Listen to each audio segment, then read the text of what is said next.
සෞඛ්‍ය කාරණයක් ජනතාවට ඉතාමත්ම සංවේදී කාරණයක් ජීවිත ආරක්ෂා කර ගැනීම සඳහා ජනතාවටත් වගකීමක් පැවරෙන කාර්යයක් තමයි මේ ඩෙන්ගු මර්ධනය කියන්නේ.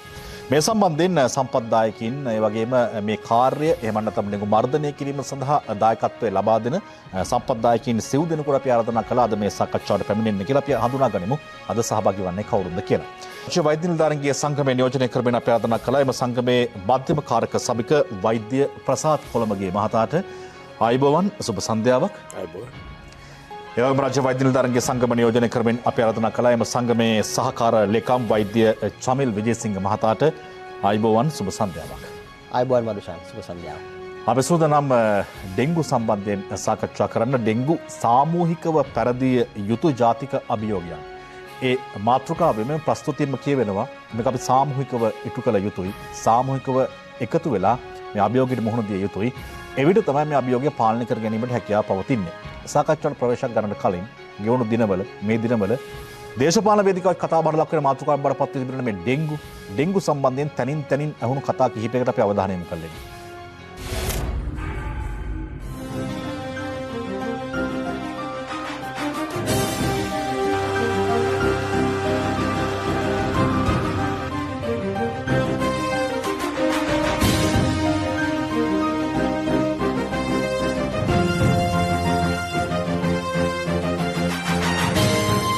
දැන් බලන්න ගමේ මිනිස්සු අපිව මරන් කන්නේ නෝ. මුළු ගමටම ඩෙන්ගු ඇදලා එහා පැත්තේ. මේක කොහොමද කරන්නේ? 7-5කට ගණන් කරන්නේ නැහැ උසාවි දාලා. අපි ඇවිල්ලාම කියන්නේ මේ වතුර ටික අයින් කරන්න. රණියලන් දාකලේ.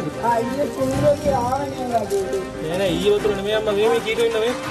ඉතින් සති 4කින් ආවේ නැතුව තිබිලා තමයි ආවේ. හැබැයි ඇවිල්ලා උනාට ඔක්කොම ගිහිල්ලා නැහැ එකතු කරන්න. කුණු ගාන තරන්නේ නැහැ. ඉතින් කුණු එකතු කර ඉන්නවා.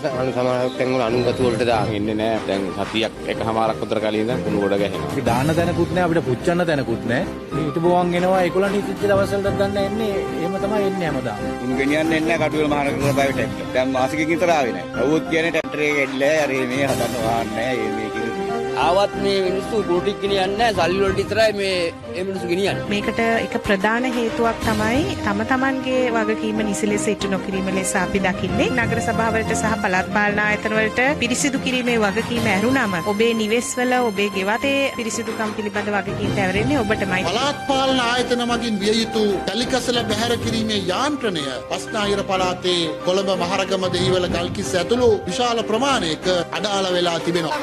සමග මොවුන්ගේ බෝයිම ශීඝ්‍ර වශයෙන් වැඩිවීම සිදු වෙනවා. උත්තරදැමෙන් පස්සේ දින කිහිපයකින් මොවුන් කීටයන් බවට පත් වෙනවා. තවත් දින කිහිපයකින් මොවුන් මදුරුවන් බවට පත් වීම සිදු වෙනවා. තෙතමනේ තැන්පත් වෙන මදුරුවන්ට බිත්තර දැමීමට ජල ඉතාස් වල ප්‍රමාණය ප්‍රමාණවත්. පරීක්ෂා කරපු නිවාස 364න් 44ක මදුරු කීටයෝ ඉන්නවා. පාසල් 9ක් පරීක්ෂා කරලා පාසල් 5ක මදුරු කීටයෝ ඉන්නවා. රාජ්‍ය ආයතන 8ක් පරීක්ෂා කරලා 8න් 4ක මදුරු කීටයෝ ඉන්නවා. අපි පරීක්ෂා කරපු පන්සල් 38න් 23ක මදුරු කීටයෝ ඉන්නවා. වාර්තා වෙච්ච රෝගීන්ගේ නිවාස පරීක්ෂා කිරීමේදී එයාගේ නිවාසය ඇතුළෙත් මදුරු කීටයෝ ඉන්නවා. ඒ කියන්නේ ගෙදර රෝගියෙක් ඉඳලා තාම පරීක්ෂා වෙලා නැහැ. සම්පූර්ණ තත්ත්වයේ ගොඩක් කට්ටිය ස්පිතාල වල ඉන්නේ. කරත්තෙන් තමයි ඇරෙන්න වෙන්නේ ඥාතියා සහෝදරයා දාලා පරීක්ෂාකාරීව මේක සුද්ධ කිරීමක් අනිවාර්යයෙන්ම නිවැරදි කිරීමක් කරන්න ඕනේ. කිරි ගිහිලා තියෙනවා රෝගීන්ගෙන්. මොකද එක පැත්තකින් ඩෙන්ගු රෝගීන්, ඔසනාබාධ සහිත රෝගීන් විශාල ප්‍රමාණයක් වාර්තා වෙනවා. වෛරස් රෝග ගණනාවක් යනවා. ඊට අමතරව කුඩා දරුවෝ අතරේ මොලේ වුණ රෝගිය වේගයෙන් ව්‍යාප්ත වෙනවා. ඒකට මේ තුන යම් ආකාරයක රෝහල් පද්ධතියේ ධාරිතාවය සම්බන්ධයෙන් ගැටලුවක් ප්‍රශ්නාර්ථයක් මතුවීමෙන් තියෙනවා. දැන් වන විට කොළඹ මහනගර සභා බල සීමාව සහ දිස්ත්‍රික්ක ගණනාවකම ඩෙන්ගු රෝගියේ වැඩිවීම දැන් අඩු වෙන්නට පටන් අරගෙන තිබෙනවා. දිනකට වාර්තා වෙන රෝගීන් ප්‍රමාණය 650 700 ප්‍රමාණයකට අඩුවීමක් තිබෙනවා. ඒක වෙලාවක මේක රෝගීන් දවසකට 1000 ඉක්මවලා වාර්තාව දැන් මේක තිබෙන්නේ අතරම අඩුවීමේ ප්‍රවණතාවය. අවදානම් තත්ත්වය තමයි දැන් තියෙන්නේ. අපි බලාපොරොත්තු වෙච්ච අඩුවීම සිද්ධ වෙලා නැහැ. දෙන්න පුළුවන් අවසාන උපදේශ තමයි මේ මදුරුවන් බොවන ස්ථාන ඉවත් කරගත්තේ නැත්නම් නැත්නම් මේක අවම කරගත්තේ නැත්නම් අපි මේ කතා කරන්නේ ඒ දරුවන්ගේ වැඩිහිටි අම්මලා තාත්තලාගේ ජීවිතය. එක් පසකින් දැන් මේක මේ දෙපැත්තට තිබෙන්නේ. එක් පසක රෝහල් පද්ධතිය තුල යම් යම් කාර්යක්ෂමතා සිද්ධ විය යුතුයි වෛද්‍යතුමනි. ඒ වගේම රෝහල් පද්ධතියට යම් යම් තැන්වල දරා ගන්න පුළුවන් සීමාවක් තිබෙනවා. අනිත් පැත්තෙන් මහ ජනතාව මෙතුමන්ලා ඒ පැත්තෙන් ඒ පාලනය සිද්ධ කරන්නට ඕනේ. ජනතාවගේ පාලනය නැතුනොත් මේ පැත්තෙන් රෝහල් වලට මේක දරා ගැනීමට බැරි මට්ටමක් එනවා. මේ නව ප්‍රභේදයක්ද මොකක්ද මේ වෙලා තියෙන්නේ? දැන් අපි සාමාන්‍ය 2017 වර්ෂයේදී වගේ මෙවැනි මහා විශාල ව්‍යසනයක් සම්බන්ධයෙන් කතා කළා. නමුත් ඉන්න අනතුරුව යම් යම් තැන්වලදී මේක අඩු වැඩි වුණා. නමුත් දැන් මේ වර්ෂයේ මේ දක්වා කාලය තුල මේ මාස 6ක් අවසානයේදී ටිකක් බරපතල අවදානම සහකර තත්ත්වයක තිබෙන්නේ. මොකක්ද මේ වෙනස? ඇයි මෙහෙම වෙලා තියෙන්නේ? ඔව් මේ වෙනකොට අපි දකින ප්‍රධානතම කාරණාවක් තමයි මේක යම්කිසි ආකාරයක අර ව්‍යසන තත්ත්වයක් බරපතල තත්ත්වයකට මුහුණ දෙමින් පවතිනවා. මොකද අපේ රෝහල් වල ධාරිතාව ඉක්මවා යමින් පවතිනවා. අනිත් පැත්තෙන් අපිට පේන්න තියෙන කාරණාවක් තමයි මේ ප්‍රභේදයන්ගේ යම් යම් හඳුනා ගැනීමේ වෙනස්කම්, රෝග ලක්ෂණ වල යම් යම් පොඩි වෙනස්කම් තියෙනවා. ඒ වගේම අපිට පේන්න තියෙන ප්‍රධානතම කාරණාවක් තමයි යම් ප්‍රදේශවල මේ රෝගීන් වාර්තා වීම අසාමාන්‍ය ලෙස ඉහළට ගිහිලා තියෙනවා. ඉතින් ඒවට කරුණු කාරණා බොහොමයක් බලපානවා මේ කිව්ව කාරණාත් එක්ක. අපිට පේන්න තියෙන තව කාරණාවක් තමයි රෝහල් වල තියෙන මේ පද්ධතීන්ට දැන්ට දරා ගැනීමට හැකියාවක් තියනවාද කියන එක. ඉතින් මේකේ කොටස් දෙකක් තියෙනවානේ. රෝගේ බෝ වෙන්න තියෙන කාරණාව සහ ප්‍රතිකාර ගැනීම කියන කාරණාව.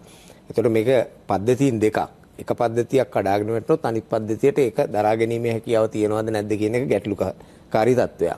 ඉතින් මේ දෙකම සමස්ත සෞඛ්‍ය කාර්ය මණ්ඩලයට ඒ වගේම වෛද්‍යවරුන්ට මේ තියෙන සියලුම පද්ධතීන්ට බරපතල ලෙස මේ වෙනකොට බලපාලා තියෙනවා. අපි ප්‍රධානත වශයෙන්ම දැක්ක කාරණාවක් තමයි මේ රෝගය ක්‍රමක්‍රමයෙන් වැඩි වේගෙන එනකොට මේ කියපු කාරණාත් එක්ක මේ පිළිබඳව අපි දැනුවත් කිරීම අවබෝධ කර ගැනීම මේ සමගම රෝහල් පද්ධති සූදානම් කිරීම ඒවට ඕන පරීක්ෂණාගාරවල කටයුතු ඒවා ක්‍රමානුකූලව අපි ඒකට පෙර සූදානම්ව තිබිය යුතුයි. ඉතින් ඒකත් එක්ක තමයි මේ පද්ධතීන් වල සමතුලිතතාවය ඇති වෙන්නේ. එතකොට දැනට තියෙන කාරණාත් එක්ක ගත්තාම 50000 සීමාව ඉක්මවා ගිහිලා තියෙනවා. හැබැයි අපි කාරණාව කොහොම වුණත් රෝගීන් සංඛ්‍යාවගේ මේගේ සංඛ්‍යාව දැන් 35 දක්වා ආසන්න වශයෙන් 35ක් කියලා තමයි අනාවරණය වෙලා තියෙන්නේ. හැබැයි මේක අපිට වෛද්‍යවරුන් වෙන්න පුළුවන් සමස්ත සෞඛ්‍ය කාර්ය මණ්ඩලයේ යම් කිසි මට්ටමක මේක පාලනය කරගැනීමේ හැකියාවක් තිබිලා තියෙනවා. හැබැයි අනිත් පැත්තෙන් මේක වෛද්‍යවරුත් සෞඛ්‍ය කාර්ය මණ්ඩලයටත් විතරක්ම ලඝු වෙන්න බෑ. මේක ප්‍රජාවගේ තියෙනවා ලොකු කාර්යභාරයක්. මොකද මේක බෝ වෙන ස්ථාන රෝහල ඇතුළේ නෙවෙයිනේ. මේක බෝ වෙන්නේ පිටත. ඒතකොට සමස්ත ප්‍රජාවට මේ වෙලාවේ තියෙන ලොකු වගකීමක් මේක පාලනය කර ගැනීම සඳහා උදව් වෙන්න. දැන් මේක ව්‍යසනකාරී තත්වයකදී අපිට මේක ඇඟිල්ල දික් කරන්න බෑ එක පාර්ශවයකට. මේක රෝහල් පද්ධතිය අඩාලයි නැත්නම් මේක ඉන්වෙස්ටිගේෂන් කරන ඒ ක්‍රමවේදවල වල අඩාලයි නැත්නම් පහසුකම් අඩුයි.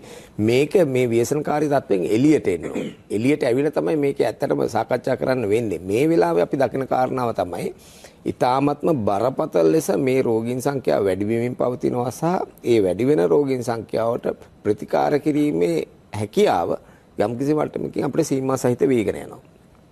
මොකද අද වෙනකොට මට දැනගන්න ලැබිච්ච කාරණා අනුව ඇඳන් යටපවා හරි එක ඇඳකට රෝගීන් දෙන්න 3 දෙනා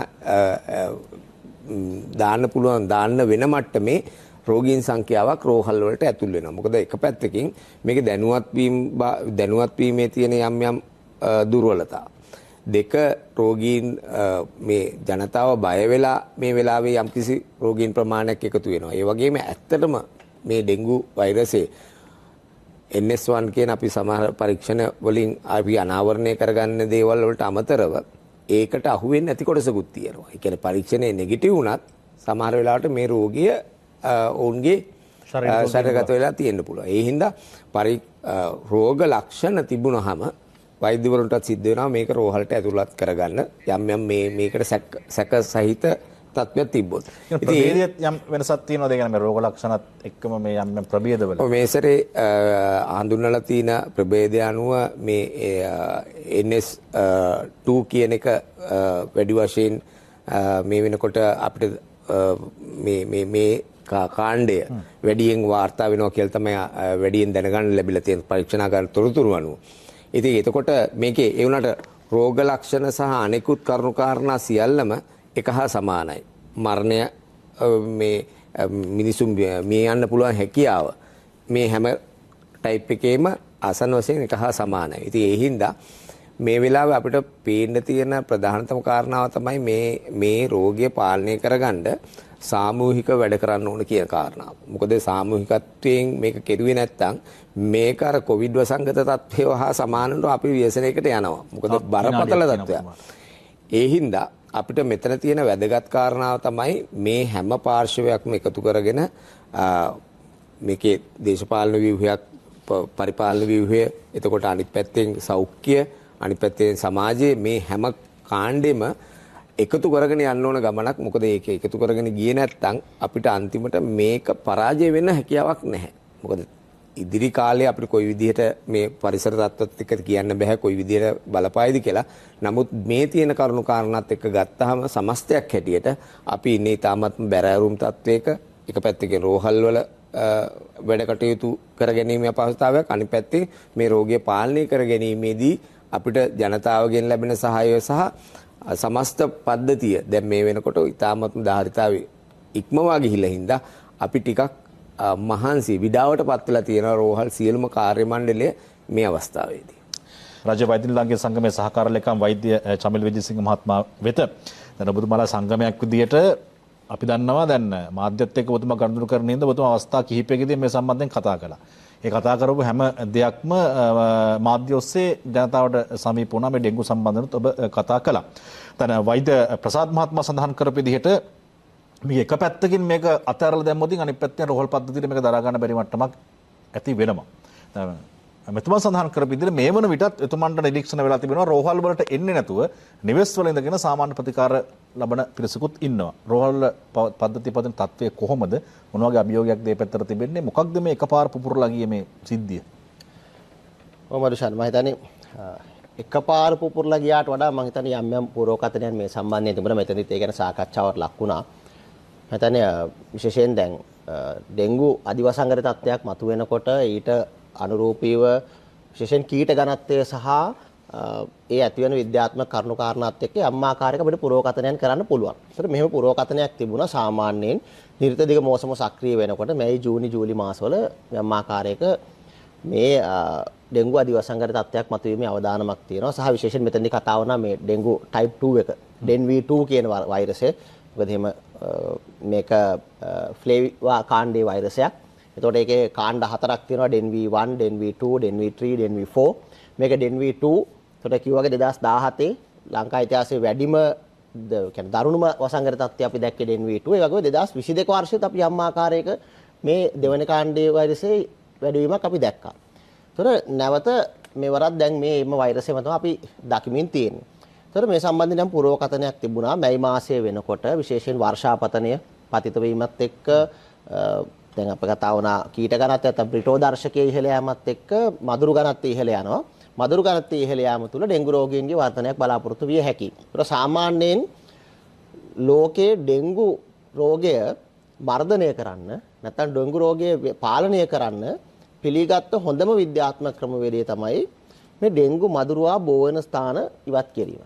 කියන්නේ බොහොම සරලව කිව්වොත් අපේ ගෙවත්තේ අපේ නිවසේ නැත්තම් කාර්යාලයේ අවට පරිසරයේ තියෙන ඩෙන්ගු මදුරුවා බෝ වෙන්න ඉඩ තියෙන මේ වතුර එක්රැසෙන ස්ථාන විනාශ කරන එක. ඒතකොට කැලි කසල කළමනාකරණය වෙන්න පුළුවන්, කාණු පද්ධති පිරිසිදු කිරීම වෙන්න පුළුවන්, නිවස ඇතුළේ වෙන්න පුළුවන්, නිවසින් එළිය වෙන්න පුළුවන්, රාජ්‍ය ආයතන වෙන්න පුළුවන්, නැත්නම් ඉදිකිරීම ප්‍රදේශ මේ ඕන එකක් වෙන්න පුළුවන්.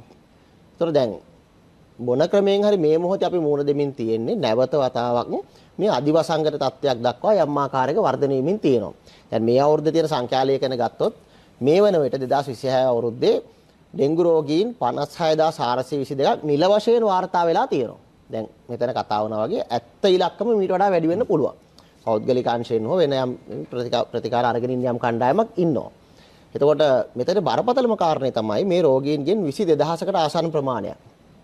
දැන් දල වශයෙන් 140ක් වාර්තා වෙන්නේ මේ ගෙවුණු ජූනි මාසේ. ජූනි මාසය ඇතුළේ විතරක් අපිට 22000ක් රෝගීන් වාර්තා වෙනවා. කියන්නේ අපිට මැයි මාසේ වාර්තා වෙන රෝගීන් 8500ක්. ආසන්න වශයෙන් 3 ගුණයක වැඩිවීමක්. දැන් මේ රෝගීන්ගෙන් 150කට ආසන්න ප්‍රමාණයක් අපිට වාර්තා වෙන්නේ බස්නාහිර පළාතේ. ඒකත් බරපතල කාරණයක්. අද ලංකාවේ වැඩිම ජනගහනයක් වෙන නිසා ලංකාවේ ආර්ථිකයේ විශාලම දායකත්වයක් ලබා දෙන පළාත. අපි නිරීක්ෂණය කරමින් ඉන්නවා වැඩියෙන්ම ඩෙන්ගු රෝගයට ගොදුරු වෙන්නේ මේ ශ්‍රම බලකායේ ශක්තිමත්ම කොටස. ඒ කියන්නේ තරුණයින් සහ මැදිවියේ ඉන්න පිරිස්. ඒක රටේ ආර්ථිකයට එක පැත්තකින් යම් බලපෑමක් සිද්ධ වෙනවා. ඒ වගේම බස්නාහිර පළාතට අමතරව ගාල්ල මාතර, ඒ වගේම රත්නපුර සහ මහනුවර දිස්ත්‍රික්ක තමයි අපි වැඩි වශයෙන් අපි දකින්නේ මේ ඩෙන්ගු රෝගයේ ව්‍යාප්ත වීම සම්බන්ධයෙන්. මේ වරේට මරණ 35ක් වාර්තා වෙලා තියෙනවා. මේ රටේ තියෙනවා සෞඛ්‍ය වෛද්‍ය නිලධාරී කාර්යාල කොට්ටාශ 350කට ආසන්න ප්‍රමාණයක්. මෙයින් 124ක් අධි අවදානම් කොට්ටාශ විදිහට මේ වෙනකොට නම් කරලා තියෙනවා ඩෙන්ගු මර්ධන ඒකකයේ මගින්. ඒ වගේම වැදගත්ම කාරණය දැන් මේක අදිවසංගත තත්ත්වයක් හෝ මේකේ ඉදිරිය ගැන අපි තීරණය කරන්නේ යම් සංසන්දනාත්මක විශ්ලේෂණයක් එක්කනේ මදුෂාන්.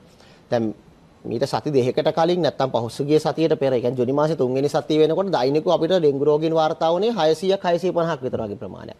නමුත් දැන් පහුගිය සතිය පුරාම අපි දිගටම දකිනවා දෛනිකව රෝගීන් 1000කට වඩා ප්‍රමාණයක් වාර්තා වෙනවා. ඒ වගේම පහුගිය අවුරුද්දට සාපේක්ෂව ගත්තම මේ සතියක් ඇතුලේ වාර්තා වෙන ඩෙන්ගු රෝගීන් සංඛ්‍යාව සංසන්දනය කළොත් පැහැදිලිව 4 ගුණයක වැඩිවීමක් තියෙනවා. දැන් මේ ජුනි මාසේ 3 වෙනි සතිය ගත්තම රට පුරා ඩෙන්ගු රෝගීන් 5200ක් වාර්තා වෙනකොට පහුගිය අවුරුද්දේ 1300යි වාර්තා වෙන්නේ. ඒ කියන්නේ දැන් මේ පැහැදිලිව අපි මේ තාම උච්චතම ස්ථානය දක්වා ළඟා වෙමින් තියෙන. තාම අපි මේ උපරිමයට ඇවිල්ලා නැහැ. ඒතර මේක ඇතුලේ අපි තේරුම් ගන්න ඕනේ බරපතලම කාරණේ තමයි දැන් මේ රටේ රෝහල් පද්ධතිය දුවන්නේ බරපතල ගැටලු ගණනාවක් මැද්දේනේ. රෝහල් පද්ධතියේ මානව සම්පත සම්බන්ධයෙන් ප්‍රශ්න තියෙනවා. මේ කියන්නේ ඩෙන්ගු රෝගයකට ප්‍රතිකාර කිරීම, ඩෙන්ගු රෝගේ මර්ධනය කිරීම නැත්නම් ඩෙන්ගු රෝගයට මුහුණ දීම කියන කාරණේදී කණ්ඩායම් දෙකක් ඉන්නවා. එකක් ඩෙන්ගු නිවාරණය. අපේ මේ ඩෙන්ගු නැත්නම් ඩිසීස් ප්‍රිවෙන්ෂන් කියන කණ්ඩායම. ඒකට සෞඛ්‍ය වෛද්‍ය නිලධාරී කාර්යාල, ප්‍රජා වෛද්‍ය ඒකක, ඊළඟට අපේ අපි වෙතට කතා වෙන අනිත් සියලු ඒකට අදාළ කණ්ඩායම් මේගොල්ලෝටලා මේ මදුරුවන් බෝවීම පාලනය කිරීම. අනිත් පැත්තෙන් රෝගයට ප්‍රතිකාර කිරීම. ඒතර මේ රෝහල් පද්ධතිය කතා වෙන්නේ එතනදී. ඒතර බොහොම සරලව රෝහල් පද්ධතිය ඇතුලේ ප්‍රශ්න ගොඩක් තියෙනවා. සෞඛ්‍ය කාර්ය මණ්ඩලයේ හිඟයි ප්‍රශ්න ගොඩකින් ආරක්ෂාව සම්බන්ධ ගැටලු තියෙනවා, පහසුකම් සම්බන්ධ ගැටලු තියෙනවා. ඒතර මොකද ඩෙන්ගු රෝගීන් විතරක් නෙමෙයි මේ වෙලාවේ රෝහල් පද්ධතියට එන්නේ. චිකුන්ගුන්යා රෝගියන් වැඩිවීමක් තියෙනවා. ඊට අමතරව තව රෝග තත්ත්ව ගණනාවක් කියන්නේ නිරන්තරයෙන් අපිට එන රෝගීන් අනන්තව ඉන්නවනේ. ඊට අමතරව තමයි මේ ඩෙන්ගු රෝගීන්ගේ වාසනය අපි නිරීක්ෂණය කරමින් ඉන්නේ. එතකොට මේ මොහොතේදී මම හිතන්නේ මේ රටේ විශේෂඥ වෛද්‍යවරුන්, හෙද කාර්ය මණ්ඩලය ඇතුළු සමස්ත සෞඛ්‍ය කාර්ය මණ්ඩලය, රෝහල් පද්ධතිය වගේම රෝග නිවාරණ පද්ධතිය නැත්නම් සෞඛ්‍ය වෛද්‍ය නිලධාරී කොට්ටාශ ඒකකවල මේ සියලු දෙනා තමන්ගේ උපරිම කැපවීම සිදු කරමින් ඉන්නේ, තමන්ගේ උපරිම දායකත්වය ලබා දෙමින් ඉන්නේ, තමන්ගේ උපරිමයටත් එහා ගිහින් දායකත්වයක් ලබා දෙමින් ඉන්නවා මේ මොහොතේදී මේ ඩෙන්ගු මාරයාගෙන් මේ රටේ ජනතාව ගලවා ගැනීම වෙනුවෙන්. එතකොට මම හිතන්නේ ඒ වෙනුවෙන් අපි විශ්වාස කරනවා මේ රටේ විශේෂඥ වෛද්‍යවරුන්, හෙද කාර්ය මණ්ඩලය ඇතුළු සියලු සමස්ත සෞඛ්‍ය කාර්ය මණ්ඩලයට අපි ස්තුතිවන්ත වෙන්න ඕනේ. හැබැයි ඔගේ බරපතලම කාරණේ තමයි දැන් අර කිව්වාගේ රෝහල් පද්ධතිය තමන්ගේ ධාරිතාව ඉක්මවා යමින් පවතින්නේ. ඒකට මේක ඔරොත්තු දෙන ප්‍රමාණයක් තියෙනවා. ඇඳන් ප්‍රමාණවත් නැහැ. බස්නාහිර පළාතේ ගත්තොත් ප්‍රධාන රෝහල් සියල්ලෙම ධාරිතාව ඉක්මවා යමින් තියෙන්නේ. ඒකට දකුණු පළාතේ දැන් මාතර ගත්තොත් ඒත් ඒ වගේ තත්ත්වයක් තියෙනවා. ගාල්ලට ගියාම එහෙම තත්ත්වයක් තියෙන්නේ. එතකොට මේ රෝගීන් ප්‍රමාණය ඔරොත්තු දෙන්නේ නැහැ. එතකොට දැන් සෞඛ්‍ය කාර්ය මණ්ඩලය කියන්නේ සාමාන්‍ය මිනිස්සුනේ. මොකද ඔවුනුත් ඩෙන්ගු රෝගයේ ගොදුරු බවට පත් වෙමින් ඉන්නවා. එහෙම ප්‍රශ්නකුත් දැන් මතුවලා තියෙනවා. එතකොට මේක එක මොහොතක් එනවා ඊයින් එහාට මේක ඔරොත්තු දෙන්නේ නැති. එක මොහොතක් එනවා මේක ඊයින් එහාට මේක දරාගෙන ඉන්න බැරි. 2017 අපි එහෙම තත්ත්වයක් දැක්කා. එතකොට ඒ නිසා අපි විශ්වාස කරනවා මේ මොහොතේදී සියලු පාර්ශව වලට බරපතල වගකීමක් තියෙනවා. මොකද රෝහල් පද්ධතිය බිඳ වැටුනොත්, සෞඛ්‍ය පද්ධතිය බිඳ වැටුනොත් මේක ඔරොත්තු දෙන්නේ නැති මට්ටමට ආවොත් එතනින් එහාට මේක සම්පූර්ණයෙන් පාලනයෙන් ගිලිහෙනවා. ඒතර පාලනයෙන් ගිලිහුණාට පස්සේ වෙන්න පුළුවන් විනාශය සම්බන්ධයෙන් මම හිතන්නේ අපි අමුතුවෙන් කියන්න ඕනේ නැහැ. 2017 මේ රටේ ඩෙන්ගු අධිවසංගත තත්ත්වයේදී මතුවුණු තත්ත්වය ගැන ඔබට මතකයක් තියෙනවා නම් මම හිතන්නේ ඒක හොඳටම ප්‍රමාණවත්. ඒතර මොන වගේ තත්ත්වයක්ද රට තුළ මතුවුනේ කියන එක ඒ නිසා පැහැදිලිව මේ වෙලාවේ අපි විශ්වාස කරනවා මේ රටේ ඉහළම තැන සිට ගමේ ඉන්න හැම ප්‍රජාවටම පුරවැසියාටම මේ මොහොතේදී එක හා සමාන වගකීමක් තියෙනවා. ප්‍රශ්නේ අඳුන ගන්න, ඉලක්කගත සැලසුම් හදන්න, සියලු පාර්ශව එකතු කරගන්න, හැමදෙනාම එකතු වෙලා ඉහළ මට්ටමේ ගන්න තීන්දුව తీරන බිම් මට්ටම දක්වා ක්‍රියාත්මක කරමින් අවසානයේ තමන්ගේ නිවස ඩෙන්ගු රෝගයෙන් තොර කලාපයක් බවට පත් කරගන්න, තමන්ගේ ආදරණීයන් ඩෙන්ගු රෝගයෙන් ගලවා ගන්න වැඩසටහනකට යන්න ඕනේ. මේ හැමදෙනාම මේ වගකීම ඉටු කරොත් විතර අපිට මේක පාලනය කරගන්න පුළුවන්.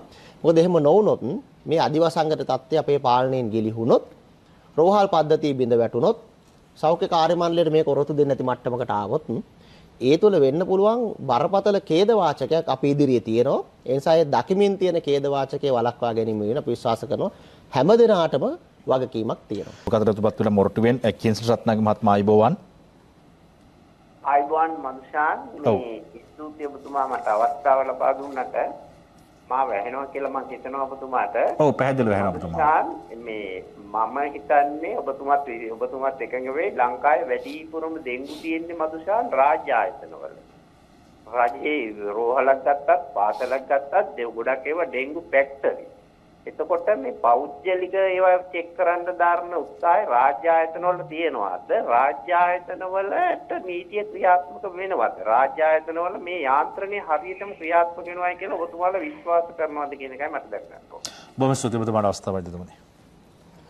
මම හිතන්නේ ඒක සාමූහිකව කියන්නේ හැම පැත්තෙම අදහස් වලින් එන්න ඕන ප්‍රශ්නයක් එතුමා ඇහුවේ. අපි ඔබතුමාට හැකියාවක් තිබුණා නම් ඒ සඳහා අපි දන්නවා සාමාන්‍යයෙන් ගත්තාම රාජ්‍ය ආයතන පෞද්ගලික ආයතනය කියලා වෙනසක් කරන්නේ නැහැ. ඒ පළාතක ඇති ඕනෑම ස්ථානයක් පරීක්ෂා කරන්න ඒ අදාළ පිරිස ඔය නිලලත් පිරිස යොමු වෙනවා සහ ඒ මෙතුමා කියපු ආකාරයට ඒ අදාළ ආයතනවල ආයතන බාහිර නිලධාරීන් ඒක වක්කිවිය යුතුයි.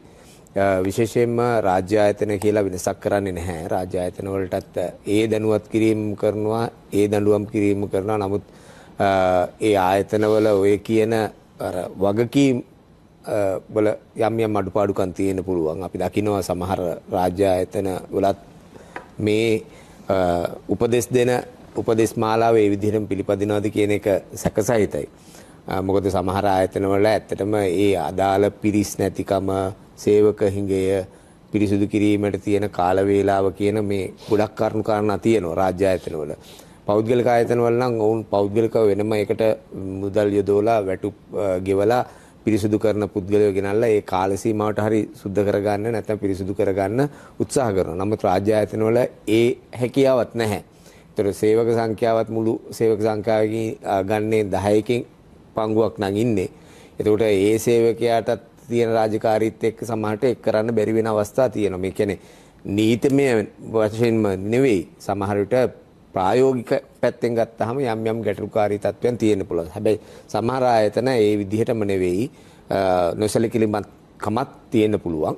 ඉතින් ඕනෑම ආයතනයක මම හිතන්නේ ඒ ආයතන මේ මදුරුවගේ තියෙන විශේෂත්වයත් ඒකයි මේ මීටර් 100ක් 200ක් අතර වපසරියක මේ මදුරුව සැරිසරන්න පුළුවන්. ඉස්සරන අපි කිව්වා දහවල් කාලයේදී මේ මදුරුව දෂ්ට කරන්න වඩාත් නැඹුරුවක් තියෙනවා. දැන් එහෙම එකක් නැහැ. අනුවර්තනය වෙලා තියෙනවා. දහවල් කාලයේද රාත්‍රී කාලයේද කියලා එකක් නැහැ. ඕනෑම කාලයකදී මේ මදුරුව දෂ්ට කරන්න පුළුවන්. ඒ වගේම මේ කිව්වා වගේ පිරිසුදු පොඩි පොඩි පොකට්ස් වල මේ ජල මූලාශ්‍ර වල සම ජල රැඳිලා තියෙන තැන්වල මේ මදුරුව වැඩියෙන් විතර දානවා කියලා සහ වර්ධනය වෙන්න පුළුවන් කියලා. හැබැයි දැන් ඒකත් ක්‍රමක්‍රමයෙන් වෙනස් වෙගෙන යනවා.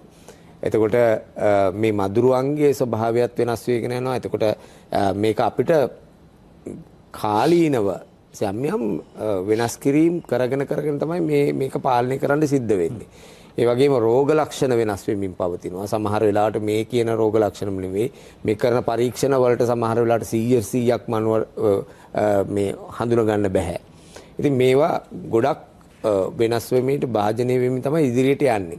හැබැයි මේ මොන දේ වෙනස් වුණත් අපිට පේන්න තියෙන පැහැදිලි කාරණාවක් තමයි මේ රෝගයේ හින්දා මේ යන්න පුළුවන් හැකියාව ඉතාමත්ම ඉහළයි. ඒතර මේකට හරියම ප්‍රතිකර්මයක් නැහැ. ඉතින් ඒක ඉතාමත්ම බරපතල සංවේදී කාරණාවක්. අපි මේ තරමින් හරි රෝගීන් සංඛ්‍යාව අඩු කරගෙන මරණ සංඛ්‍යාව අඩු කරගෙන තියෙන එක ඇත්තටම ලොකු දෙයක්. මේ වෙනකොට අධි අවදානම් MOH කලාප 124ක් නම් කරලා තියෙනවා. ඊට අමතරව බස්නාහිර පළාතේ ඉතාමත්ම විශාල මේ ඩෙන්ගු රෝගීන් සංඛ්‍යාවක් දැනටත් වාර්තා වෙමින් පවතිනවා. ඒ එක මට කියන්න ඕන කාරණාව තමයි මේ හැම දෙයක්ම ඇතුලේ සීමිත සේවක පිරිසක්, සීමිත වෛද්‍යවරුන් පිරිසක්, සීමිත සෞඛ්‍ය කාර්ය මණ්ඩලයේ පිරිසක්. ඔබට පේනවා ඇති සමහර වෙලාවට පැය 24ක් රෝගියෙක්ව බලාගෙන ඒ රෝගියාව කොහොම හරි පැය 24 දවසක් දෙකක් තුනක් අතරදී ඩිස්චාර්ජ් වෙලා ගෙදර යනවා. ඒ රෝගියා ස්ට්‍රගල් කරන්නේ නැත්නම් ඒ රෝගියා උත්සාහ කරන්නේ උපරිම දවස් 3-4කින් කොහමරි රෝහලෙන් පිටතට යනවා. හැබැයි ඒ රෝහල් වල ඉන්න වෛද්‍ය කාර්ය මණ්ඩලයේ විශේෂඥ වෛද්‍යවරු පැය 24 මේ රෝගීන් බලන්න ඕනේ. එක රෝගියෙක් නෙවෙයි. එක රෝගියෙක් ඩිස්චාර්ජ් වෙනකොට තව රෝගීන් දෙන්නෙක් එනවා මේ වෙනකොට. එතකොට මේ ධාරිතාව දරාගෙන යන්න මේ වෙනකොට හැකියාවක් නැති බවට පත් වෙමින් පවතිනවා. මොකද මේ ඉන්න රෝගීන් එක රෝගියෙක් වෙනකොට රෝගීන් 5ක් මේ වෙනකොට රෝහලට ඇතුල් වෙනවා නම් සමහර රෝගීන් බාර ගැනීම සමහරට සීමා සහිත කරලා තියෙනවා. දැන් ඇත්තටම ක්‍රයිටීරියා වෙනස් කරගෙන යන්නේ. අපි ඩෙන්ගු කියලා දැනගත්තත් රෝහලට ඇතුළත් කරගන්නේ නැහැ. අපි ඒ සමහර නිර්ණායක වලට එනකන් ඉන්න වෙලා තියෙනවා. දැන් වෛද්‍යතුමනි දැන් ලංකාවේ ඉන්න හැම පුද්ගලයෙකුටම රෝහලක ඇඳක් තියෙන්න ඕන කියන එක ප්‍රායෝගික දෙයක් නෙමෙයි. ඒක ලෝකේ කොහෙවත්ම ප්‍රායෝගික නැහැ. ඒක අපි පැත්තකින් තියමුකෝ. හැබැයි දැන් මේ වනවිට පවතින රෝහල් වල ධාරිතාව සහ ඒ පහසුකම් පැත්ත සහ ඒ අදාළ තැන් වල යම්කිසි ගැටලුවක් තිබෙනවානේ.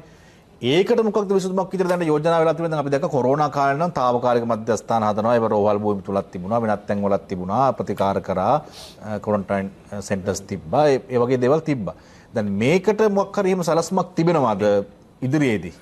මම හිතන්නේ ඒක තමයි අපි සාකච්ඡා කරන්න ඕන කාරණා. මොකද මේ වගේ අවස්ථාවකදී මේක මේ සෞඛ්‍ය අමාත්‍යාංශයට විතරක් හරි වෛද්‍යවරුන්ට විතරක් හරි නැත්නම් හෙද කාර්ය මණ්ඩල මේ එක පිරිසකට ලඝු වෙලා කරන්න ඕන කාරණාවක් නෙවෙයි. මේකෙදී මේ රෝගයක් පැතිරෙනවා නම් මේක මුලින් හඳුනා ගැනීම ඉඳලා මේවට මුහුණ දෙන්නේ කොහොමද, අවදානමකට ලක් වෙනවා නම් ඒ අවදානම ගලවගන්නේ කොහොමද කියන එක සාකච්ඡා විය යුතු කාරණා. මේක සෑම පාර්ශවයක්ම අඬ ගහගෙන පළාත් පාලන ආයතන වෙන්න පුළුවන්, කුණු ගෙනියන ආයතන වෙන්න පුළුවන්. මේක මේ පොඩි එක තැනක ලක් කරන්න පුළුවන් කාරණාවක් නෙවෙයි. මේක සියලුම පාර්ශවයන් අරගෙන මේ වෙනකොටවත් අඩුම ගානේ සාකච්ඡා කළ යුතුයි. හරි. එතකොට මේකේ තියෙන බරපතලකම අඳුනගන්න රෝගීන් සංඛ්‍යාව වැඩි වෙනකන් ඉඳලා හෝ මරණ සංඛ්‍යාව වැඩි වෙනකන් ඉඳලා නෙවෙයි පටන් ගන්න ඕනේ. මේක පටන් ගන්න ඕනේ මේක අපි දන්නා කාරණාවක්. බැහි කාලෙකින් පස්සේ මේ හැම අවුරුද්දකම යම් යම් වර්ධනයක් වෙනවා. ඒ වර්ධනයත් එක්ක අපිට පේන්න තියෙන කාරණාව තමයි ඒකට අදාළව ඒකට සමානුපාතික ලෙස රෝහල් පද්ධති සූදානම් කරන එක, ඖෂධ ටික සූදානම් කරන එක, පිරිසුදු කිරීම සූදානම් කරන එක, මේ කාර්ය සාධක බලකායන් නිර්මාණය කරන එක, ඩෙන්ගු සති වගේ ආරම්භ කරන එක, ඒ වගේම මේ සම්බන්ධයෙන් දැනුවත් කිරීම කරන එක. ඉතින් අපිට මේවා නොකර එක තැනක් විතරක් අල්ලගෙන මේ ඇඳන් ටික වැඩි කරන්න හරි නැත්තම් මේ පොඩි කාරණා පොඩි කාරණා නෙවෙයි සැලකිය යුතු කාරණා. නමුත් ඒකක් විතරක් අපිට කන්ට්‍රෝල් කරන්න බෑ. ඒකෙන් පාලනය කරගන්න බෑ. මේක සම්පූර්ණ සැලැස්මක් තියෙනවා. සෞඛ්‍ය අමාත්‍යාංශ වෙන්න පුළුවන්. තවත් විනාඩි 3ක්. එතකොට අපේ අනික වෛද්‍යවරු මේ සම්බන්ධ විශේෂඥ වෛද්‍යවරු මේ සඳ ඩෙන්ගු මර්ධනයට වෙනම ආයතන තියෙනවා. එතකොට මේ ආයතනවල ඒ සැලසුම් ක්‍රියාත්මක වීම කියන එක මේ වෙනකොට ආරම්භ වෙලා ඉදිරියට යන්න ඕන කාරණා. ඉතින් ඒ කාරණා තුලදී මට ඇත්තම මතක් කරන්න ඕනේ මේ වෙලාව ස්තුතිවන්ත වෙන්න ඕනේ සියලුම මේ රෝහල් වල මේ වෙලාවේ වැඩ කරන වෛද්‍යවරුන් අති මහත් බහුතරයක් ඊ타ත්ම අපහසුතාවෙන් මේ කාර්ය කරගෙන යනවා. එතකොට හෙද කාර්ය මණ්ඩලයේ ඇත්තම ස්තුතිවන්ත වෙන්න ඕනේ. ඒගොල්ලොත් ඒගොල්ලන්ගේ කාර්යභාරය උපරිම මට්ටමේ කරගෙන යනවා. මම දන්නේ ඒකට ලැබිය යුතු ඇගීම ලැබෙනවද නැත්නම් වුණ ඒ තත්ත්වෙන් තවදුරටත් ඉදිරියට ගෙනියන්න ඕන දිරිගැන්වීම් ටික කරනවද කියන එක. මොකද හැමෝම කියන්නේ රෝහලට බාරගන්නේ නැහැ, රෝහලේ ඇඳන් යටසෙනග. අපි රෝහලක් කියන්නේ ඊ타ත්ම පිරිසුදුව පවත්වාගෙන යන්න ඕනේ, ඊ타ත්ම ආදරණීය රෝගීන්ට සලකන්න ඕනේ. එහෙම පරිසරයක් තියෙන ඕන තැනක්. නමුත් අපි මේ වෙලාවත් දකින්නේ රෝහලට ඇතුල් කරගන්න බැරි තරම් ධාරිතාවකින් එන රෝගීන් සංඛ්‍යාවක්. එතකොට වෛද්‍යවරුන්ට කළමනාකරණය කරගන්න බැරි තරම් රෝගීන් සංඛ්‍යාව. හැබැයි ඒ අතරෙදිත් අපි මේ වෙනකොට මරණ සංඛ්‍යාව ඉතාමත්ම අඩු මට්ටමක තියාගෙන ඉන්න එක මම හිතන්නේ සමස්ත රටේම වාසනාවක්. මොකද ඒ තත්ත්වයට තියාගන්න පුළුවන් වෙලා තියෙන්නේ මේ කැපවීමෙන් හින්දා. නැත්තම් මේ පහසුකම් වැඩි වෙලාවත් නැත්නම් ඕන්ට ලැබිය යුතු මේ පරීක්ෂණාගාර කට්ටල ලැබිලා හෝ නැත්නම් ඒ පහසුකම් වැඩි කරලවත් නැත්නම් රෝගීන්ට පහසුකම් හම්බෙලවත් එහෙම දෙයකින් හින්දා නෙවෙයි. මේ යම්කිසි පිරිසකගේ දැඩි කැපවීමක් එක්ක තමයි මේ ප්‍රතිඵලය ලබාගෙන තියෙන්නේ. ඉතින් ඒ හින්දා අපි විශ්වාස කරනවා මේ වෙලාවේ සෞඛ්‍ය අමාත්‍යාංශයේ මේ සම්බන්ධයෙන් දැඩි අවධානයක් යොමු වෙන්න ඕනේ. මම හිතන්නේ අපි මේ අද ඊ දිනේ වෙනකොට වෛද්‍යවරුන් විශාල සංඛ්‍යාවක් මේ රෝහල් පද්ධතියෙන් මුදා හැරෙනවා. ඔවුන්ගේ ස්ථානමාරු ලැබෙනවා. මේ ඇත්තටම ඕල්ට පත්වීම් ලැබෙන්න ඕනේ වෙනත් රෝහල් වලට. මේ හුවමාරුවක් සිද්ධ වෙන වෙලාවේ අලුතෙන් වෛද්‍යවරුන් බඳවා ගන්න තියෙනවා කොටසක්. ඒ බඳවා ගැනීම සිදු වෙන්න ඕනේ මේ වෙලාවේ. එතකොට ඒ දේවල් හරි විදිහට කළමනාකරණය වුණේ නැත්තම් අපි තාමත්ම නරක තැනකට මේක තල්ලු වෙනවා කියන එක පැහැදිලිව පේන්න තියෙන කාරණාවක්. ඒ හින්දා මම හිතන්නේ උඩින් ඉඳලා පල්ලෙහාට රජයේ ජනාධිපතිතුමාගේ ඉඳලා පහළටම එනකන් සියලුම පළාත් පාලන ආයතන වෙනකම් මේ වගකීමෙන් මිදෙන්න බෑ. අපි අල්ලගෙන ඉන්නවා පුළුවන් තරම් උත්සාහ කරලා මේ රෝගීන්ව අපිට පුළුවන් මට්ටමේ. නමුත් එතනින් එහාට අපිට ශක්තියක් බලයක් ලැබුණේ නැත්තම් මේ ධාරිතාවේ සම්බන්ධයෙන් යම්කිසි තීරණාත්මක සාධකවලත් එක්ක අපිට හැප්පෙන්න බැරි වෙයි. ඒ හින්දා මේ මං හිතනවා සෞඛ්‍ය අමාත්‍යතුමත් ඒ වගේම ජනාධිපතිතුමාත් අතිගරු ජනාධිපතිතුමත් ඒ වගේම මේ ආයතන වල ඉන්න නිලධාරීනුත් මීට වඩා උනන්දුවකින් මීට වඩා ඊටාත්ම අවධානයක් යොමු කරලා මේ පද්ධතියන් ශක්තිමත් කරලා අල්ලගෙන හිටියේ නැත්නම් තනියම සෞඛ්‍ය අංශ වලට විතරක් මේක දරා ගන්න බැරි වෙයි. වෛද්‍යතුමනි දැන් නජිත් මහත්මයා සඳහන් කරන විදිහට මුතුකුඩ මහත්මයා සඳහන් කරන විදිහට මේ බොහෝ තැන්වලදී ඔවුන්ට අවශ්‍ය කරන පහසුකම් ප්‍රමාණවත් නොවන කතාව සමාන වෙනවා ඔබතුමාලාගේ පැත්තේ තිබෙන කාරණේට. එකක් තමයි ඔබතුමාලා මුලින්ම සඳහන් කරා මේ රෝගය ඇතිවීම පාලනය කරගත්තේ නැතනොත් අවසන් ප්‍රතිඵලයක් විදිහට මේක රෝහල් වල දරා ගන්න බෑ. සහ රෝහල් වල තිබෙන පහසුකම් ප්‍රමාණවත් නොවන නිසා මේක ව්‍යසනයක් බවට පත් වෙනවා කියන කාරණේ. දැන් මේ පැත්තෙන් මතුවෙන කාරණයක් බැලුවට පස්සේ පනත් වලින් මේ පැත්තෙන් හිර වෙලා පහසුකම් නැහැ. ඔවුන්ට සේවක ප්‍රමාණවත්ව නැහැ, ඒ පහසුකම් නැහැ, මේ දේවල් එක්ක ඔය කියන්නේ ඔබතුමාලගේ පැත්තට තිබෙන ප්‍රශ්නේ අඩු වැඩි වශයෙන් මේ පැත්තට තිබෙනවා. මේ ප්‍රශ්න කොයිතරම් තිබ්බත් රෝගීන් අවසානයේදී ඔබතුමාලා ගාවට එන්නේ ජීවිතය බේරා ගැනීම සඳහා. එතකොට දැන් මේ සඳහා මොකක් කර වැඩ පිළිවෙලක් තිබෙනවද? රජයත් එක්ක කතා කරලා තිබෙනවද? ඔබතුමාලට නියෝජනයක් තිබෙනවද? මේ රෝහල් වල ධාරිතාවයේ ප්‍රමාණවත් නැත්නම් ඊට පස්සේ අපි කරන්නේ මොකක්ද කියන සම්බන්ධයෙන්? ඔව් මනුෂ්‍යයන් මං හිතන්නේ මේ ඉතිහාසයේ පුරාම මේ රටේ නිදහස් සෞඛ්‍ය සේවාව දැන් ලෝකයේම සෞඛ්‍ය පද්ධතිකටත් ඉහළම තැනක තියෙනවනේ. ඒතර එහෙම තැනකට ආවේ අර මේ රෝසමල් යහනාවක ගිහිල්ලා නෙමෙයි. හැමදාම අඩුපාඩු ප්‍රශ්න ගැටලු ගණනාවක් එක්ක තමයි මේ රටේ විශේෂඥ වෛද්‍යවරුන් හෙදකාර්ය මණ්ඩලය සියලු දෙනා රෝගය කියන්නේ අපි කියනවා කියුරටිව් සෙක්ටර් එක නැත්නම් රෝග සඳහා ප්‍රතිකාර කරන ඒකකේ නැත්නම් රෝහල් පද්ධතිය සහ ප්‍රිවෙන්ටිව් සෙක්ටර් එක කියන්නේ රෝග නිවාරණ පද්ධතිය. මේ කණ්ඩායම් දෙකම මේ රටේ සෞඛ්‍ය පද්ධතිය ඉස්සරහට අරගෙන ගිහින් මේ රටේ ජනතාවගේ ජීවිත සුරක්ෂා කළේ. ඒතර මේ මොහොතේත් ඒකම තමයි. ඒ නිසා තමයි අපි ජනතාවගෙන් ඉල්ලන්නේ, බලධාරීන්ගෙන් ඉල්ලන්නේ මේ ප්‍රශ්න ගොඩක් මැද්දේ යන්නේ. සීමාකාරී සාධක ගොඩක් තියෙනවා. ඒතර ඒවත් එක්ක යන්න පුළුවන්, ඇදගෙන යන්න පුළුවන්, තල්ලු කරගෙන යන්න පුළුවන් දුරක් තියෙනවා. ඒතර ඒ දුර එක තැනකදී ඉවර වෙනවා. මේක හති වැටෙනවා. මේක සීමාව ඉක්මවා යනවා. එතනින් එහාට අර අපි කියන්නේ මේක පාලනය කරගන්න බැරි වෙනවා. ඒ නිසා තමයි අපි කියන්නේ එතනට යා නොදී මේ හැම පාර්ශ්වයක්ම එකතු වෙලා මේක මීට මෙහා තැනක විසඳ ගන්න ඕනේ කියන කාරණේ. මොකද දැන් තැන් කීපයක අහ ප්‍රශ්නයක් තමයි දැන් මේ කොවිඩ් වසංගතයේදී නිරෝධායනය කළා, අලුතෙන් වාට්ටු හැදුවා, ඇඳන් හැදුවා, ICU බෙඩ්ස් හැදුවා. ඇයි දැන් ඩෙන්ගු වලදී එහෙම කරන්න බැරි? තේරුම් ගන්න දැන් කොවිඩ් වසංගතය කියන්නේ ගෝලීය වසංගතයක්. හැබැයි කොවිඩ් වසංගතයේදී රෝගයේ කළමනාකරණය කරපු විදිහයි රෝගයට ප්‍රතිකාර කරපු විදිහයි ඩෙන්ගු රෝගයේදී ඩෙන්ගු වසංගතයේදී ඩෙන්ගු රෝගියෙක්ට ප්‍රතිකාර කරන විදිහ අතර වෙනසක් තිබුණා. දැන් අතරමැදි මධ්‍යස්ථාන වෙනම තිබුණා. නිරෝධායන මධ්‍යස්ථාන වෙනම තිබුණා. ඒතකොට එතෙන්දී බොහෝ දුරට සිද්ධ වෙන්නේ රෝගය තියෙනවා කියලා හඳුනාගත්ත කොවිඩ් රෝගීන් සහ සුළු රෝග ලක්ෂණ සහිත කොවිඩ් රෝගීන් රඳවලා නිරෝධායනය කළා. ඔවුන් නැවත සමාජයට මුදා හරිනවා. ඒතකොට ඔවුන්ට යම් සංකූලතාවයක් ආවොත් විතරයි ඔවුන් රෝහල් පද්ධතියට ආවේ. දැන් මේකෙදි එහෙම නැහැනේ. එතකොට ඒ වෙනුවෙන් නිරෝධායන මධ්‍යස්ථාන හැදුනා, අතරමැදි මධ්‍යස්ථාන හැදුනා, වාට්ටු හැදුනා. දැන් මේ ඩෙන්ගු රෝගය කියන්නේ එහෙම එකක් නෙමෙයි. පැයෙන් පැය හැම රෝගියාගෙම ඔහුගේ නාඩි වැටෙන වේගය බලන්න ඕනේ, ඒක නිරීක්ෂණය කරන්න ඕනේ, රුධිර පීඩනය බලන්න ඕනේ, ඔක්සිජන් අගය බලන්න ඕනේ, ඔහු බොන ප්‍රමාණය, ඔහුට ලබා දෙන දියර ප්‍රමාණය බලන්න ඕනේ, මුත්‍රා කොච්චර යනවාද, මේ ආදී කරුණු කාරණා ගණනාවක් මේ හැම රෝගියෙක්ගෙන් රෝගියෙක්ටම නිරීක්ෂණය වෙන්න ඕනේ. ඒතකොට මේ හැම වාට්ටුවේ ඉන්න හැම ඩෙන්ගු රෝගියෙක්ටම හැම මොහොතකදීම වෛද්‍ය කාර්ය මණ්ඩලයේ, හෙද කාර්ය මණ්ඩලයේ, සමස්ත සෞඛ්‍ය කාර්ය මණ්ඩලයේ අපි කියනවා ඉන් පර්සන්. දැන් ළඟට ගිහිල්ලා බලන්න ඕනේ. එතකොට ඒක හරි වෙනස්. ඒකදී යන ශ්‍රමය ඉතා විශාලයි. එතකොට ඉතා ඉක්මනින් වෙහෙසටපත් වෙනවා. මොකද පැය 24 පුලා මේගොල්ලෝ වැඩ.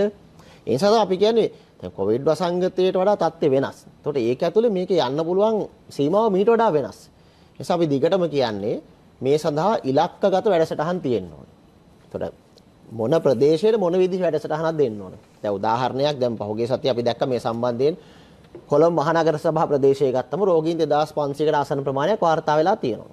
ඒ කියන්නේ පොදුවේ ගත්තම රටේම වාර්තා වෙන රෝගීන්ගෙන් 104කට ආසන්න ප්‍රමාණයක්. හැම ලංකාවේම රෝගීන් 25ක් වාර්තා වෙනවනේ ඒයින් එකක් කොළඹ මහනගර සභා සීමාවේ. ඒක බරපතල කාරණයක්.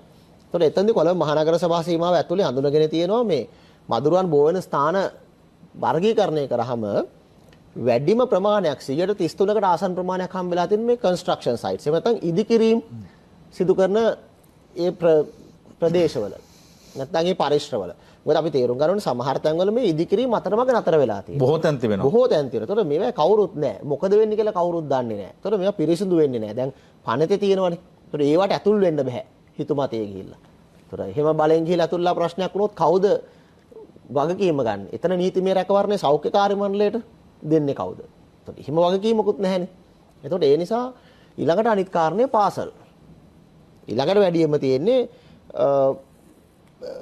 මේ 13ක ප්‍රමාණයක් පාසල් සහ අධ්‍යාපන ආයතන. ඒතර අපි දන්නවා මේක ඊටාම බොහොම සමීපව සම්පාත වෙනවා. මොකද පාසල් කාලේ පාසලේ දරුවෝ රැඳෙන කාලේ තමයි ඩෙන්ගු වතුර රැඳෙන්නේ. උදෑසන 6 10 6 9 කාලය කියන්නේ.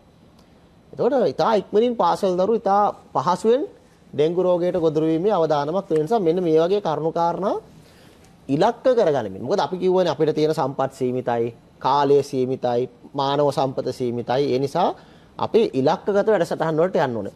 එතෙන්දි තමයි අර මධ්‍යගත වැඩසටහනක නැත්තම් මධ්‍යගත ව්‍යුහයක වැදගත්කම අපිට මතුවෙන්නේ. මොකද අදාළ සියලු පාර්ශව ඒ විද්‍යාත්මක තොරතුරුත් එක්ක වසංගත විද්‍යානුකූල තොරතුරුත් එක්ක ඒවා සාකච්ඡා කරලා ඉලක්කගත වැඩසටහන් තීන්දුව තීරණ අරගෙන ඒවා නැවත ක්‍රියාත්මක කරලා බිම් මට්ටම දක්වාම සියලු පාර්ශව එකතු කරගෙන නැවත ඒවා සමාලෝචනය කරමින් තමයි ඉදිරියට යන්න ඕනේ. ඒතර මේ වෙනකොට අපි දකිනවා දැන් පහුගිය සතියේ යන්තම් අපි දැක්ක ජනාධිපති කාර්යාලයේ සෞඛ්‍ය අමාත්‍යතුමාත් සහභාගී වෙලා ජනාධිපති ලේකම්තුමාත් සහභාගී වෙලා යම් වැඩසටහනක් ක්‍රියාත්මක වෙනවා. අපි බලාපොරොත්තු වෙනවා අපි විශ්වාස කරනවා මේ මොහොතේදී මේකේ අවශ්‍යතාවය හඳුනා ගනිමින් මේ ව්‍යුහය අවම වශයෙන් ජනාධිපති කාර්යසාධක බලකායක් දක්වාවත් පුළුල් වෙනවා නම් නැත්නම් විශේෂ මෙහෙයුම් කමිටුවක්වත් ප්‍රකාශයට පත් වෙනවා නම් ඒ ස්ථාපිත වෙනවා නම් මේ තීන්දුව තීරණ අරගෙන තීන්දුව තීරණ ගත්තට විතරක් මදින මදුෂාන් මේක බිම් මට්ටම දක්වාම ක්‍රියාත්මක වෙනවා. එතෙන්දී සෞඛ්‍ය පද්ධතිය එක කොටසක් විතරයි. පළාත් පාලන ආයතන ටික තියෙනවා. දැන් පළාත් පාලන ආයතන සක්‍රියයි. පළාත් පාලන ඡන්දය තිබ්බ පළාත් පාලන ආයතන සක්‍රියයි. උඹේ ත්‍රිවිධ හමුදාවට මේක විශාල කොටසක් තියෙනවා. පොලිසියට තියෙන විශාල වැඩ කොටසක්. ඊළඟට ගමට ගියාම ගමේ පූජ්‍ය පක්ෂයට ආගමික නායකයින්ට ගමේ සමාජ සහ සිවිල් සංවිධාන වලට විශාල දායකත්වයක් දක්වන්න පුළුවන්. ඊළඟට පාසල් පද්ධතිය. මොකද අපිට තේරෙන දේ තමයි අපි දකින්න දේ තමයි තාම ජනතාවට මේක දැනලා නැහැ. මේ මිනිස්සුන්ට මේක දැනලා නැහැ. මොකද ඒක පිනිරීක්ෂණය කරනවා. මොකද මරණ තාම 35ක් විතර දකින්නේ. දැන් 2017 දී එහෙම නෙමෙයිනේ. මරණ 450කට ආසන්න ප්‍රමාණයක්. ඒකෝට මේක ලොකු හාවකුවක් ලොකු ප්‍රවෘත්තියක් බවට පත් වෙනවා. තාම එහෙම දැනලා නැහැ කියලා අපිට හිතෙන්නේ. ඒතකොට ඒ නිසා ජනතාවට ගමට නිවසට මේ පණිවිඩය අපි අරගෙන යනවා. ඒතකොට පාසල් පද්ධතිය කියන්නේ පණිවිඩය අරගෙන යන්න පුළුවන් හොඳම තැනක්. ඒතර අධ්‍යාපන අමාත්‍යාංශයට කාර්යභාරයක් තියෙනවා. ඒතකොට මේ සියලු කණ්ඩායම් එකට එකතු කරගෙන තමයි මේ වැඩසටහන ක්‍රියාත්මක කරන්නේ. මොකද මේ දැනුවත් කිරීම කියන කාරණේත් කාරණේ මරුෂම් දැන් මේ වැඩසටහනේ වැදගත්කම මාධ්‍ය සහ සමාජ මාධ්‍යයට. ලෝකේ තුන්වෙනි ආණ්ඩුවනේ. මාධ්‍ය සහ සමාජ මාධ්‍ය කියන්නේ. එතකොට ජනතාවට විශේෂයෙන් මේ රටේ ජනතාව මොකද අපේ රටේ ජනගහනයට වඩා රට ඇතුලේ මොබයිල් ෆෝන්ස් තියෙනවා. ජංගම දුරකථන තියෙනවා. එතකොට සමාජ මාධ්‍ය භාවිතාව ඉතා ඉහළයි. සමාජ මාධ්‍ය භාවිතාවේ සමාජ මාධ්‍ය සාක්ෂරතාවය වෙනම කාරණයක්. භාවිතාව ඉතා ඉහළයි. සමාජ මාධ්‍යයේ රැඳෙන පිරිස විශාලයි. එතකොට අපිට ඔවුන්ට මේ පණිවිඩය අරයි යන්න පුළුවන්. එතකොට මාධ්‍ය ප්‍රධාන ධාරාවේ මාධ්‍ය ජනමාධ්‍ය ඔබ ආයතන වගේ මේ කටයුත්ත කරනකොට අපි විශ්වාස කරනවා සමාජ මාධ්‍ය කණ්ඩායම් වලට මේ විදිහට විශාල වගකීමක් තියෙනවා. ඔබේ දත්ත ටික data ටික ඔබේ කාලය මේ වෙනුවෙන් යම් දායකත්වයක් දෙන්න. මේ අපි ආරාධනාවක් කරන්නේ. මොකද ඔබ ඒ තුළ ජීවිත ගණනාවක් බේර ගන්නවා. මොකද ඩෙන්ගු පැහැදිලිව අපි දන්නවා හරි වෙලාවට රෝහල් ගත උනේ නැත්තම් සංකූලතා ආවොත් ප්‍රතිකාරයේ ගැටලුවක් ප්‍රතිකාර කරත් අපිට ජීවිතේ නැති වෙන්න පුළුවන්. තවත් විනාඩි 3ක් තිබෙනවා. ඒ නිසා මේව අවබෝධ කර ගනිමින් තමයි මේ ගමන යන්න ඕන, විශේෂයෙන් මේ හඳුනාගත්ත ඉලක්කගත වැඩසටහන. අනිත් කාරණය තමයි දැන් ජනතාව අහනවානේ මේව කරොත් මොකද වෙන්නේ? මෙහෙම දේවල් කරොත් මොකද? දැන් දුමායනය ගැන කතා කරා. දැන් සමහරලාට ජනතාව ගොළුවේ තියෙනවා මේ දුමායනය කරොත් හරි. දැන් ඉවරයි. ඩෙන්ගු ප්‍රශ්නයක් නැහැ. එහෙම වෙන්නේ නැහැ. දුමායනයේදී විනාශ වෙන්නේ ඩෙන්ගු මදුරුවා විතරයි. දැන් අපි කතා වුණානේ. දැන් බිත්තර කොච්චර කල් රැඳෙනවද? බිත්තර කොච්චර කල් ශක්තිමත්ද? එතකොට ඒක කොච්චර ඉක්මනින් සක්‍රිය වෙන්න පුළුවන්ද? මොකද අපි තේරුම් ගන්න ඕනේ මදුෂාන් දැන් මේ මොහොතේ තියෙන වර්ෂාව බොහොම හොඳ වටපිටාවක් නිර්මාණය කරනවා ඩෙන්ගු මදුරුවට බෝ වෙන්න.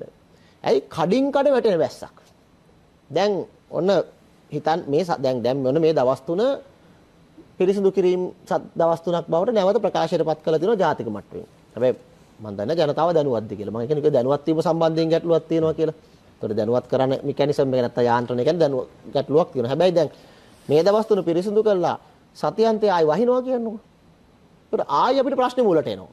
මේ කඩින් කඩ පවතින වර්ෂාවත් අපිට ප්‍රශ්නයක්. එතකොට විශේෂයෙන් මේ බස්නාහිර පළාත ආශ්‍රිත තියෙන ජනගහන ඉදා තදබදය සහ බස්නාහිර පළාතේ ජනතාව විශාල ප්‍රමාණයක් තමන්ගේ නිවෙස්වල රැඳෙන්නේ නැහැ දහවල් කාලේ. එක්කෝ ඔවුන් සතියන්තේ ඔවුන්ගේ ගම්වල රැඳෙන්නේ. ඒතකොට මේ පිරිසිදු කරන්න ඔවුන්ට කාලයක් නැහැ. ඊළඟට කසල කළමනාකරණය සම්බන්ධයෙන් මම හිතන්නේ මහජන සෞඛ්‍ය පරීක්ෂකතුමා පැහැදිලිව ප්‍රකාශ කරා ප්‍රශ්න ගැටලු ගණනාවක් තියෙනවා. ඒතකොට මේවත් අඳුනගන්නමින් තමයි අපි මේ සැලසුම් ටික හදන්න ඕනේ. එතකොට මේ කරුණාකාරණා නිවැරදිව හඳුනා ගනිමින් තවත් විනාඩියක් තියෙනවා. මේ කරුණාකාරණා නිවැරදිව හඳුනා ගනිමින් අපි සියලු පාර්ශව එකතු කර ගනිමින් මේ වැඩසටහනට ගියේ නැත්නම් අපි දිගටම දකින දේ තමයි අපි බරපතල ගැටලුවකට යමින් තියෙන්නේ. මොකද එක පැත්තකින් සෞඛ්‍ය කාර්ය මණ්ඩලයේ විශාල හිඟයක් තියෙනවා. ඒතර සෞඛ්‍ය කාර්ය මණ්ඩලයේ දැන් වෛද්‍යවරුන් ගත්තේ සාමාන්‍ය අපේ තියෙන ගණනය කිරීම තමයි වෛද්‍යවරුන් මේ මොහොතේ රෝහල් පද්ධතියේ පවතින සේවාවන් ලබා දෙන්න අවශ්‍ය වෛද්‍යවරුන් ප්‍රමාණය ගණනය කරොත් ඊට වඩා රෝහල් පද්ධතිය ඇඳලා ඉන්නේ වෛද්‍යවරුන් 10000ක් 12000ක් විතර අඩු වෙනවා. ඒතර හෙද කාර්ය මණ්ඩලයේ 20000කට වැඩි ප්‍රමාණයක් තව ඕනේ මේ තියෙන සේවාවන් පවත්වාගෙන යන්න. ඒ කියන්නේ දහනේ සමහරට වෛද්‍යවරු 6-7 දෙනෙක්ගෙන් දුවන්න ඕන රෝහලේ ඉන්නේ වෛද්‍යවරු දෙන්නයි. හැබැයි පැය 24ම දවස් 365ම වැඩ. ඒතකොට දැන් මේවට හැබැයි වෛද්‍යවරුන්ට පත්වීම දෙන්නත් බැරි ප්‍රශ්න මතුවලා තියෙනවා. ඒතර මේක මේ වෛද්‍යවරුන් ගැටලුවක් විතරයි. දැන් මෙතනත් කතා වුණානේ හෙද කාර්ය මණ්ඩලයට, මහජන සෞඛ්‍ය පරීක්ෂකවරුන්ට, එතකොට අනිකුත් අතුරු සහ පරිපූරක කාර්ය මණ්ඩල වලට මේ හැමෝටම පොදු ප්‍රශ්නයක්. එතකොට ඒ අනුමත මෙතර ගලේ තං හිටියේ මේක මේ GM උඩ විතරයි තියෙන්නේ. ඒ වගේ මතයන්නේ ගොඩනගලා තිබ්බේ නෑ. හැමෝටම මේ ප්‍රශ්නේ තියෙනවා. ඒ කියන්නේ එතකොට අපි කියන්නේ කාඩ රිවිෂන් එකක්. නැත්නම් අනුමත සෞඛ්‍ය කාර්ය මණ්ඩලේ වෛද්‍යවරුන්ගේ අනිකුත් සෞඛ්‍ය කාර්ය මණ්ඩලේ අනුමත කාර්ය මණ්ඩලේ යාවත් කාලන කිරීමක් අවශ්‍යයි දැනට ලබා දෙන සේවාවන්ට අනුරූපීව. දැන් මේ අපි වෛද්‍යවරුන් ගත්තොත් 2015 හෝ සමහර රෝහල් තියෙනවා 2018.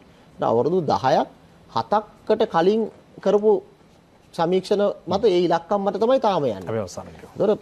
ඒතකොට මේ කරුණු කාරණාත් මේ මොහොතේ ගැටලුවක්. මොකද අපි කියවනේ හරි අමාරුයි මේ රෝහල් පද්ධතිය දුවන්නේ. ඒතකොට මේ ගැටලුත් හඳුනා ගනිමින් අපි විශ්වාස කරනවා ඉස්සරහට යන්න ඕනේ.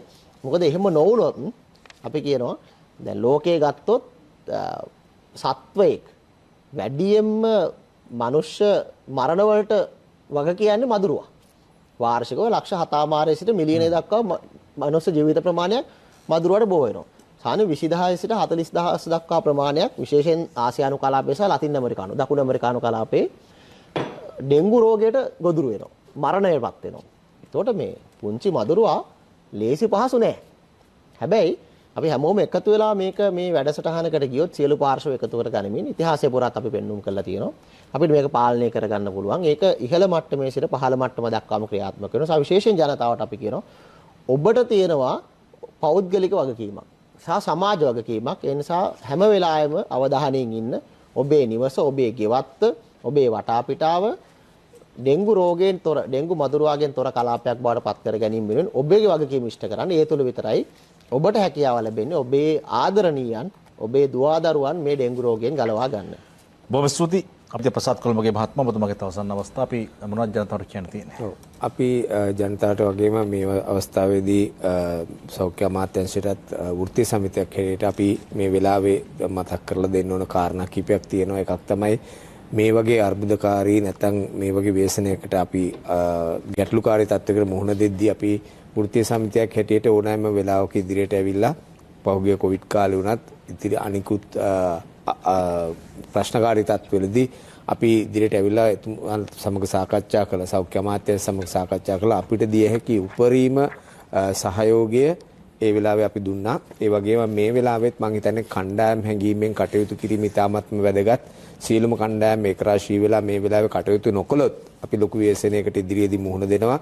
ඒ හින්දා අපි බලාපොරොත්තු වෙනවා මේ වෙලාවේ මේ දිය හැකි අපේ විශේෂඥ දැනුම, අපේ වෛද්‍යවරුන්ගේ ශ්‍රමය, අපේ වෛද්‍යවරුන්ගේ ඒ තියෙන කැපවීම උපරිම ආකාරයෙන් මේ වෙලාවේ ජනතාවට ලබා දෙන්න.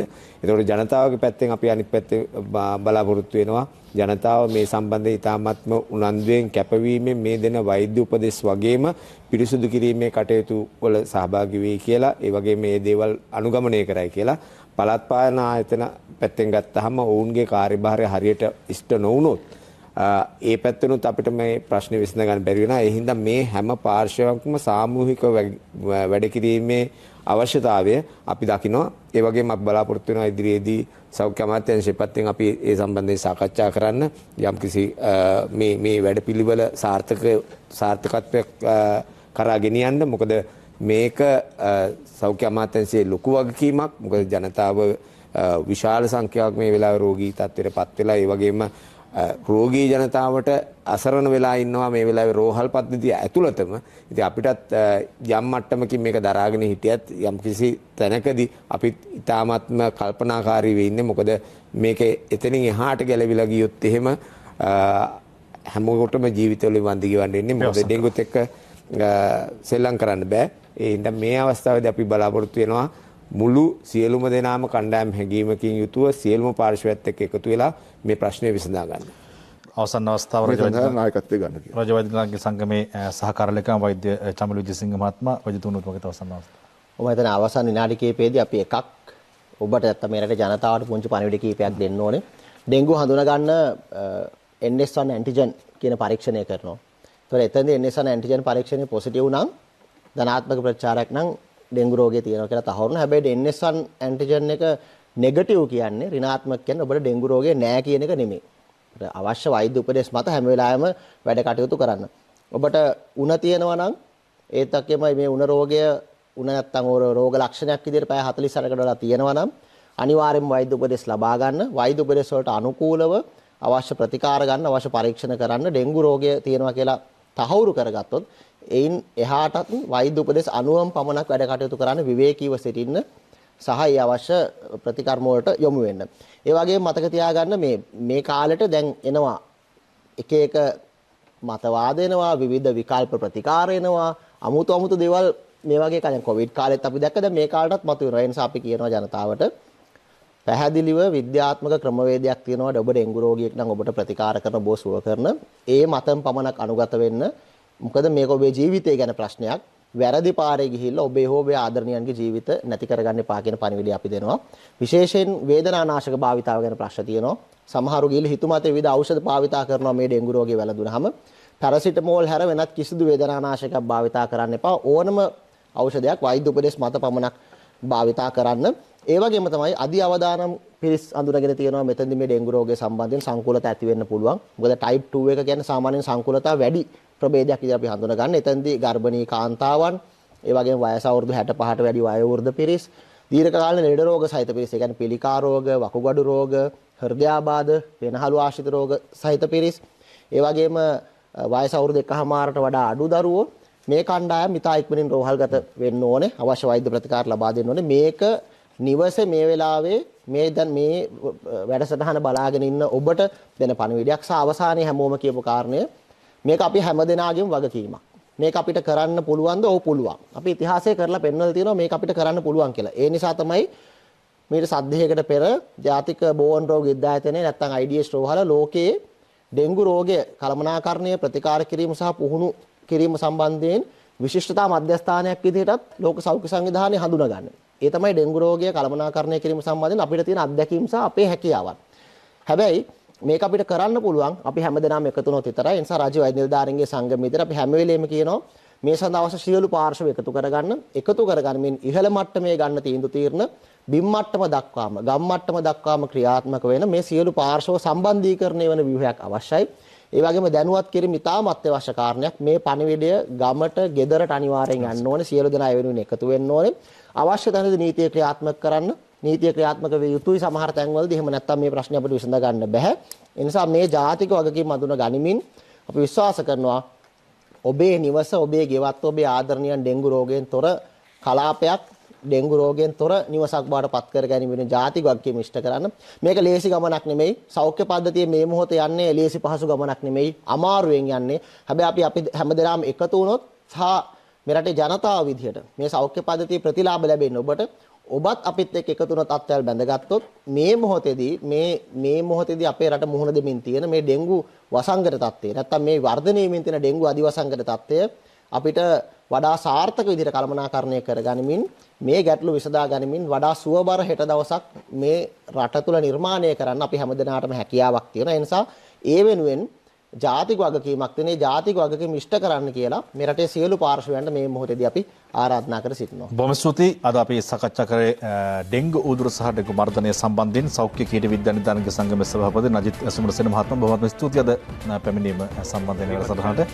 ඒ වගේම ශ්‍රී ලංකා මහජන සෞඛ්‍ය පරිශෝධනගේ සංගමයේ ප්‍රධාන ලේකම් චමිල් මුතුකුඩ මහත්මයා බොහොම ස්තුතියි අද පැමිණීම සම්බන්ධයෙන් ලබන දායකත්වය සම්බන්ධයෙන්. රජ වෛද්‍ය නිලධාරීන්ගේ සංගමයේ මධ්‍යම කාරක සභික වෛද්‍ය ප්‍රසාද් කොළඹගේ මහත්මයා බොහොම ස්තුතියි.